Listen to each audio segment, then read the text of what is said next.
Elle est loin l'époque où on cliquait un peu au hasard sur Internet sans trop savoir où on allait tomber. Bien avant les algorithmes, les pour toi, les recommandations ultra précises, on découvrait simplement le web par pure curiosité. Eh bien ce temps-là s'est rapproché un peu plus de nous après la découverte d'un super lien. Quand vous arrivez sur le site The Useless Web, une seule phrase vous accueille.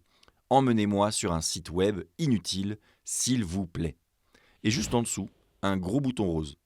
Vous cliquez et vous êtes immédiatement propulsé vers un site totalement aléatoire, absurde, inutile, mais souvent génial. Ça peut être un site qui répertorie les livres les plus loufoques, une toile blanche pour de l'art abstrait, ou encore une course de cases à cocher. Bref, c'est l'anti-productivité à l'état pur.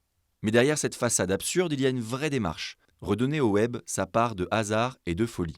Parce que The Useless Web, ce n'est pas juste un site. C'est une porte d'entrée vers des centaines d'autres expériences créées par des artistes, des développeurs ou des internautes qui s'amusent avec les codes du web.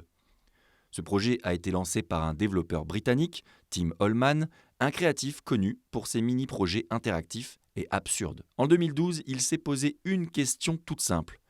Et si je faisais un bouton qui m'emmène sur un site complètement inutile, juste pour voir? Résultat, plus de 1000 sites référencés, tous plus délirants les uns que les autres, et un public qui continue, plus de 10 ans après, à cliquer juste pour voir.